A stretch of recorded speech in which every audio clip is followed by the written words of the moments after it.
Welcome to our video on cell membrane and transport. We're going to start by looking at the cell membrane. And we know all cells have a cell membrane, both prokaryotes and eukaryotes. What material makes the membrane? Let's take a look. If you look up close, there's a lot of these things. These things are called phospholipids. It's the main thing that makes the cell membrane. And a phospholipid is made of two parts. A fatty acid tail, the lipid part, and this little circle head, the phosphate. One of these parts loves water, one hates it. The fatty acid hates water. It's hydrophobic. Definitely does not like water. Oil and all fats stay separate from water. The phosphate head is hydrophilic. It loves water, and good reason too, because it touches water on the inside and outside of the cell. In the middle of the membrane, the hydrophobic region, it prevents water from kind of wedging itself into the membrane and breaking the membrane apart. Hydrolysis. So the hydrophobic region helps protect the membrane from breaking. The hydrophilic, as we said, it touches water on the inside and outside, so it should love water. So the cell membrane is made up of phospholipids. And that brings us to our first name, the phospholipid bilayer, another name for the cell membrane, since it's made of two rows of phospholipids. Looking closer, we have this thing. This is a cell receptor. It's a protein because it has a specific shape. And this thing accepts or catches hormones, which are chemical messages. Other chemical messages are things like neurotransmitters.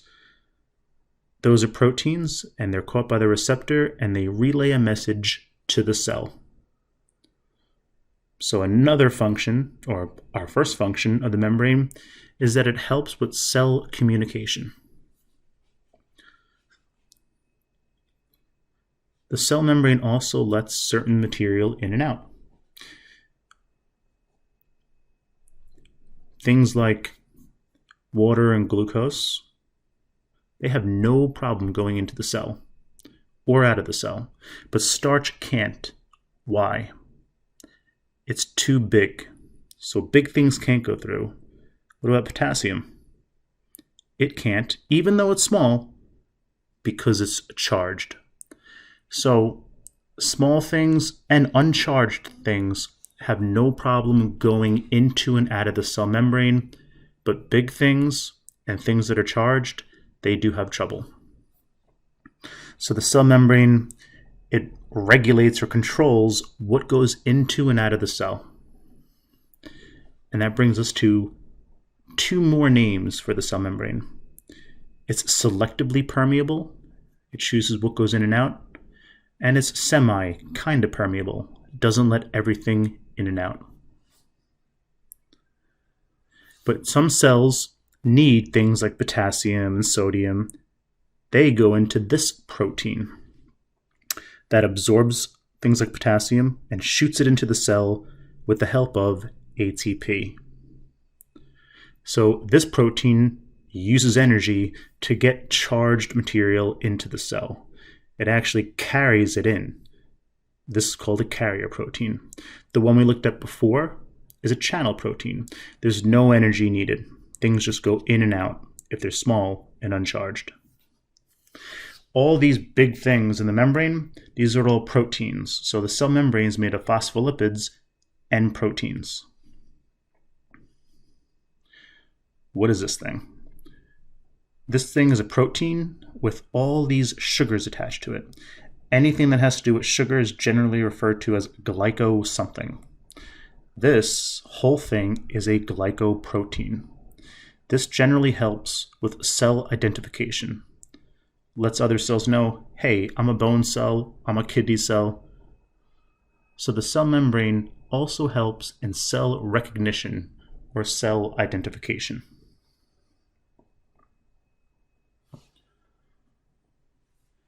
These steroids that are in here, they look like sugars, but they're not. These are molecules of cholesterol. Too much is bad for you, but you do need it. Cholesterol helps with membrane flexibility, which brings us to our last name. The cell membrane is also called the plasma membrane because it is flexible.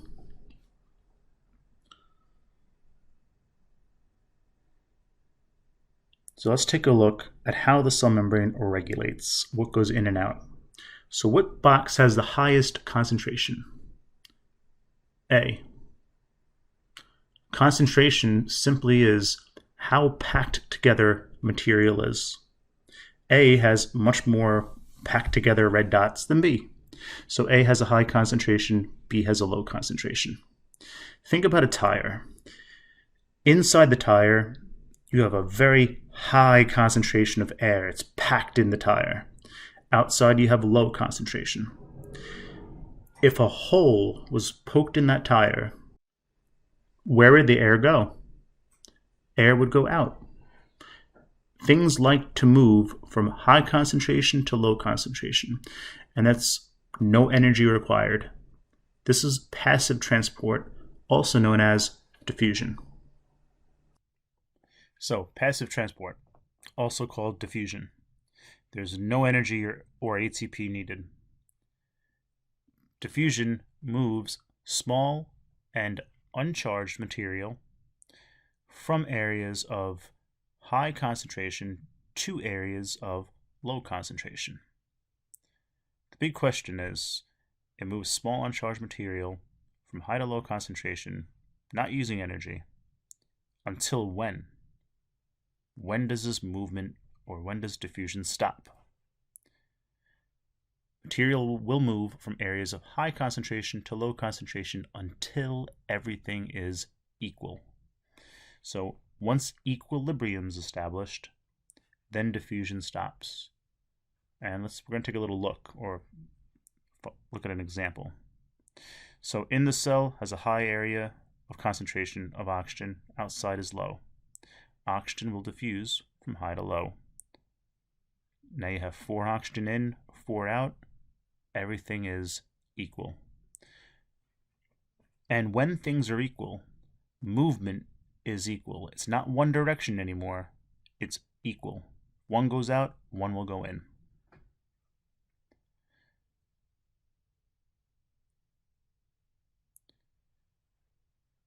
Now, on to the diffusion of water.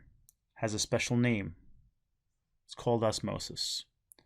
So passive transporter diffusion, an example of diffusion, would be osmosis. Water, a little background, is the universal solvent, meaning it loves to dissolve things. That has to do with the fact that it's polar. A material that is dissolved and that's in suspension, meaning floating around, is called the solute. So the solvent is the thing that dissolves, and the solute is the thing that is dissolved. And if you look, solvent's a bigger word, and the solute is a smaller word. The smaller thing dissolves in the bigger thing. So let's look at some examples of osmosis. You have a cell that contains 12% salt, or sodium. A high concentration, outside's a low concentration. Salt wants to go out, or sodium wants to go out. It can't. It's charged. So, what makes up the other 78% inside the cell? 88% inside the cell. Little typo there.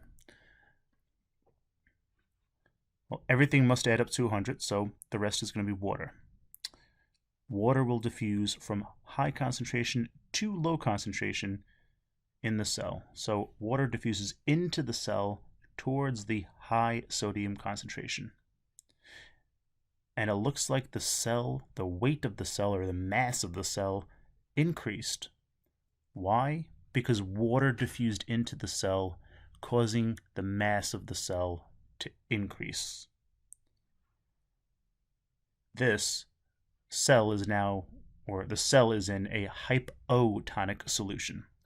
Hypotonic solutions cause water to diffuse into things, like into cells, and it will make cells look like giant O's, hence the name hypotonic.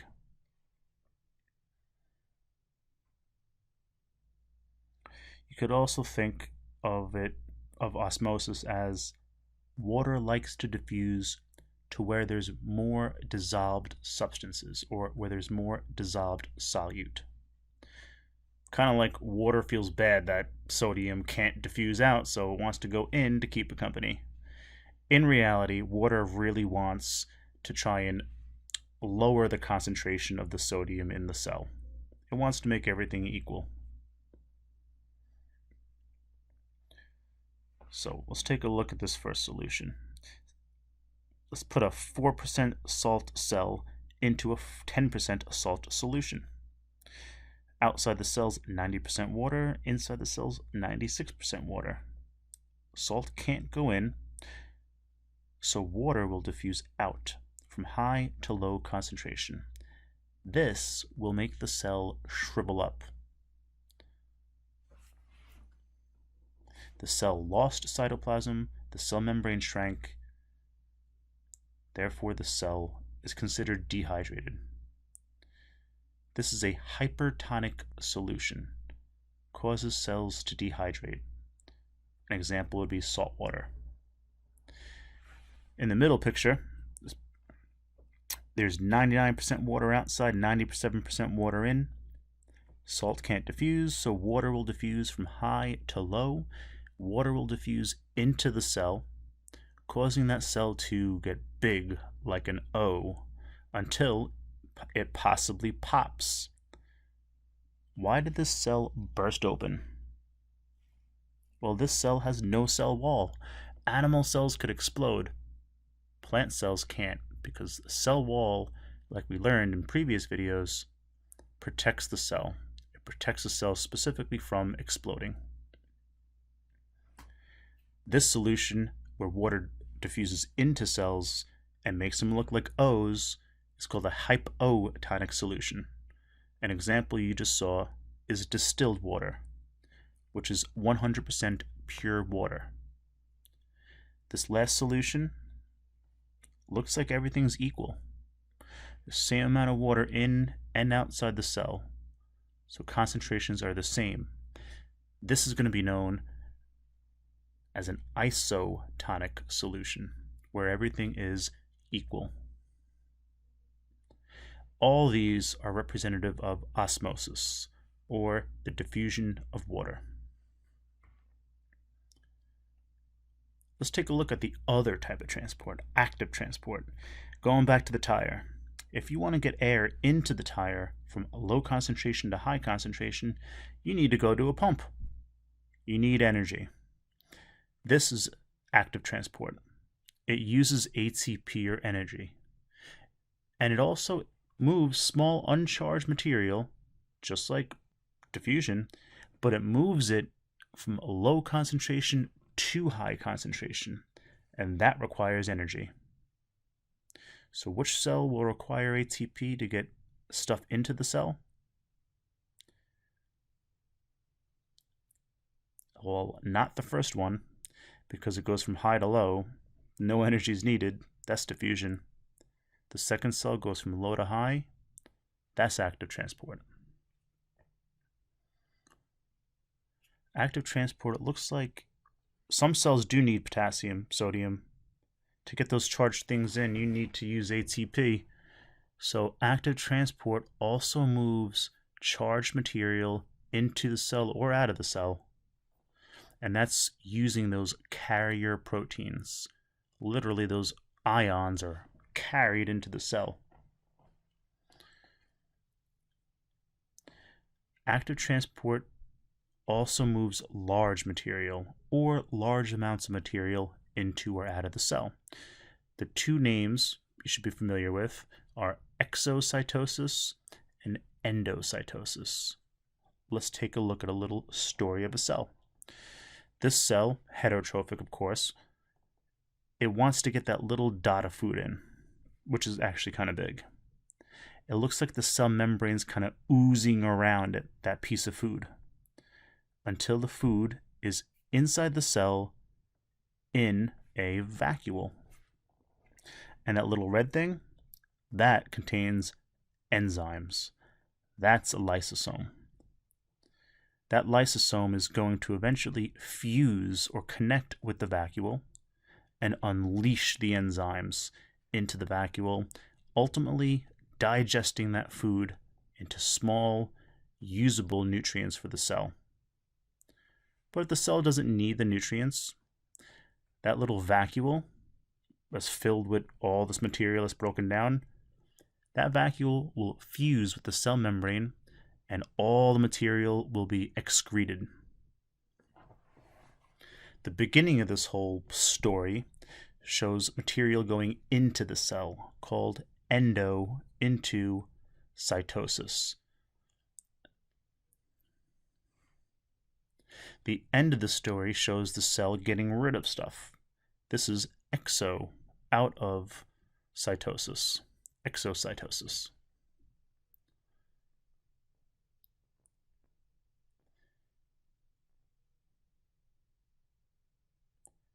So, based off a lab, let's see what can diffuse. Little g's will stand for glucose, the s's will stand for starch. We know starch probably won't diffuse out because it's too big. Glucose, it's predicted, will diffuse out. Now that little kind of oval thing is a makeshift cell in a beaker of water.